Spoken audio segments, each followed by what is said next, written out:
Hai guys, kembali lagi dengan Ali di sini. Kali ini aku mau berbagi, mau cerita tentang pengalamanku selama ini, ya terutama di masa-masa kita lebih susah keluaran gini kan.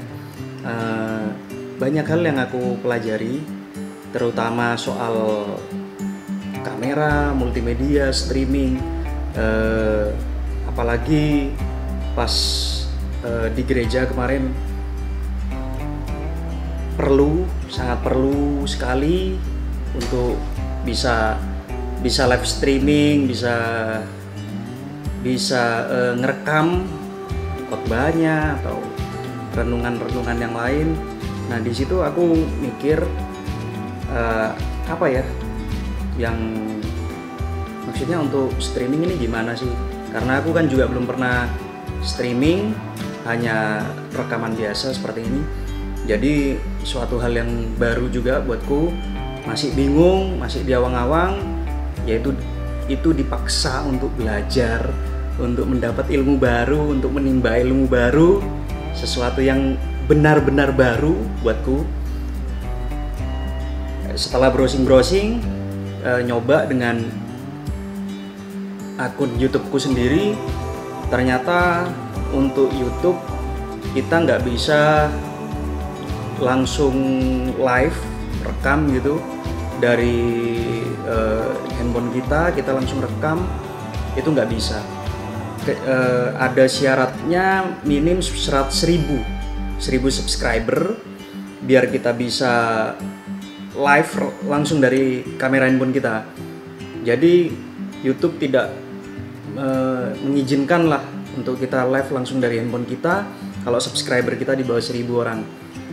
Jadi ya masih tetap bisa live, tapi live-nya dengan website, kita buka websitenya YouTube, dan itu juga bukan hal yang mudah karena kita butuh software untuk streaming, kita butuh alat-alatnya, nggak bisa langsung dari kamera colok ke laptop terus kita tinggal streaming gitu aja, nggak bisa.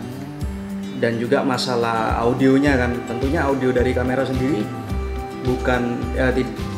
kurang bisa menghasilkan suara yang jernih, suara yang jelas. Nah di situ aku mikir apa ya yang bisa tak lakukan untuk streaming.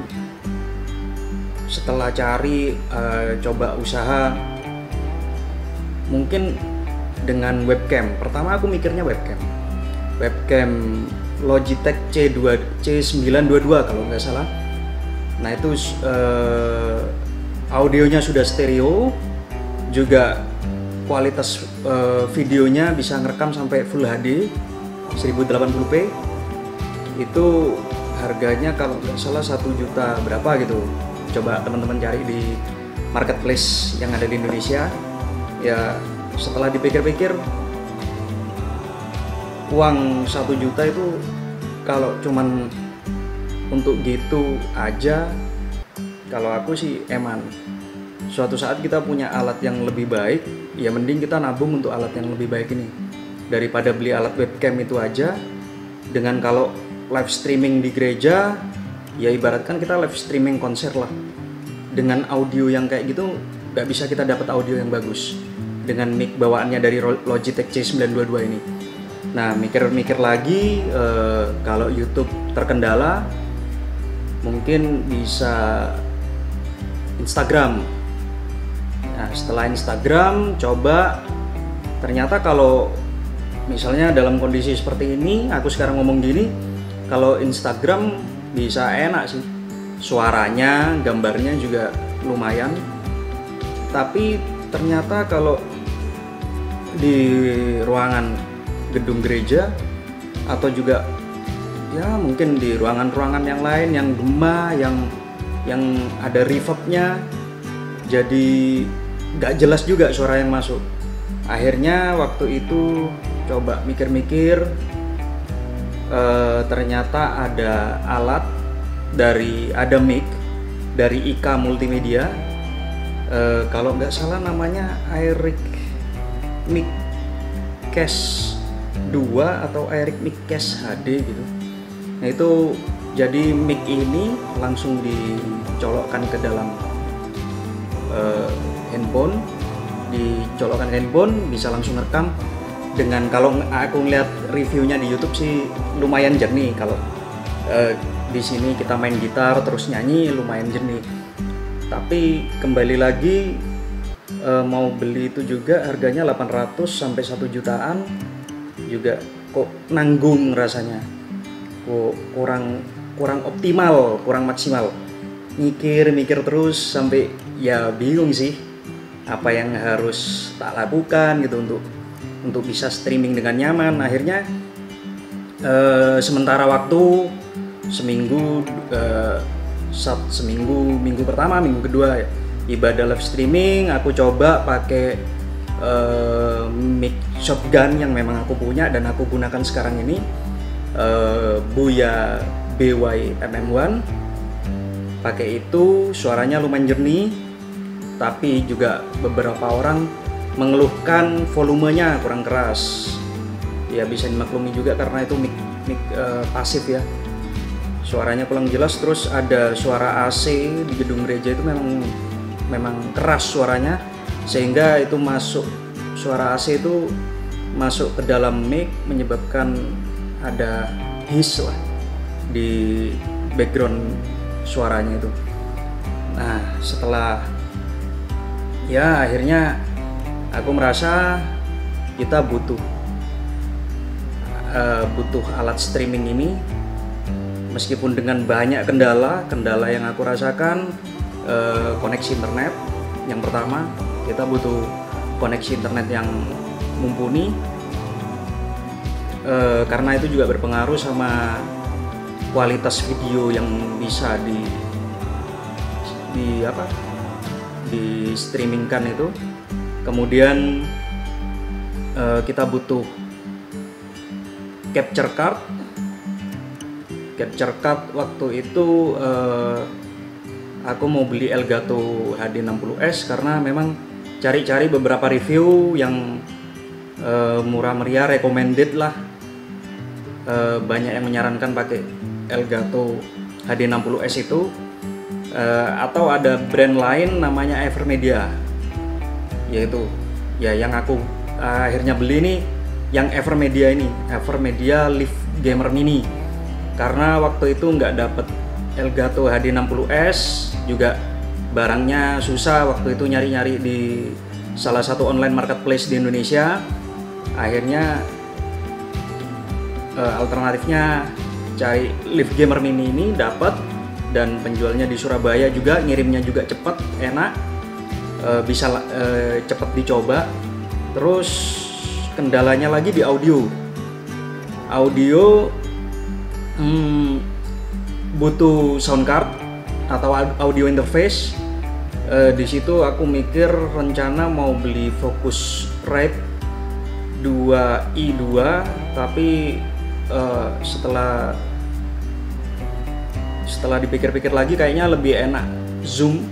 Aku memutuskan untuk beli Zoom H5 karena kalau Zoom itu dia bisa sebagai recorder, standalone recorder, dia juga bisa sebagai audio interface.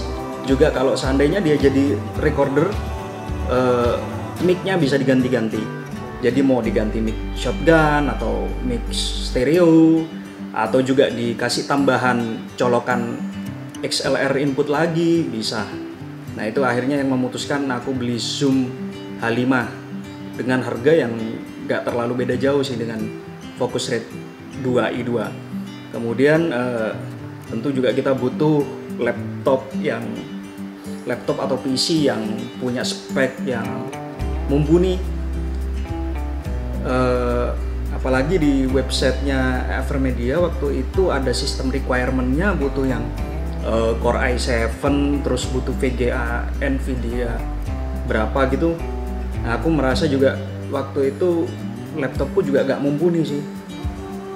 Laptopku gak mumpuni, ya sempat maju mundur sebenarnya mau coba live streaming dengan YouTube dengan beli alat-alatnya ini. atau enggak. Akhirnya ya tetap diputuskan meskipun itu nggak bisa dipakai, alat-alat ini nggak bisa dipakai sekarang, tapi di kemudian hari tetap bisa dipakai. Jadi akhirnya diputuskan untuk beli alat-alat ini. Terus juga mesti beli kabel HDMI, terus kabel XLR untuk output dari mixer ke Zoom itu. Ya, singkat cerita bisa berjalan dengan baik meskipun kualitas gambarnya masih sekelas VGA karena hotspot. Aku internetnya pakai hotspot di handphoneku sendiri, pakai kartu Halo 4G. Itu masih kurang ini sih. Jadi ada tulisan di YouTube-nya masih jaringan kurang baik gitulah. Ada tulisan semacam itu. Terus ya selain itu semua, kalau kita sudah dapat gear-gearnya, kita sudah ada koneksi internet, ternyata kita nggak bisa langsung streaming di YouTube.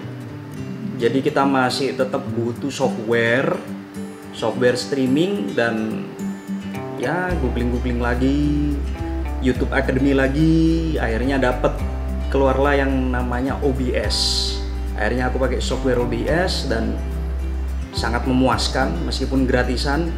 Salah satu software, bukan salah satu, bisa dibilang ini software streaming gratisan terbaik yang bisa kita download. Ya, itu pengalamanku, dan mungkin nanti detail-detail streamingnya akan aku jelaskan di video-video yang selanjutnya. Jadi yang mau aku tekankan di sini sih, selama kita masa-masa begini, mungkin ada yang karantina di rumah aja atau nggak ngapa-ngapain, cuman ya mungkin tidur-tiduran atau apa, kita tetap bisa meningkatkan kemampuan kita tetap bisa belajar, kita tetap semangat lah, optimis dengan keadaan yang ada sekarang. Pokoknya kita tingkatkan apa yang kita miliki, bakat, talenta, hobi, passion, apa yang kamu miliki bisa kamu tingkatkan meskipun di masa-masa seperti ini. Sampai jumpa di episode selanjutnya.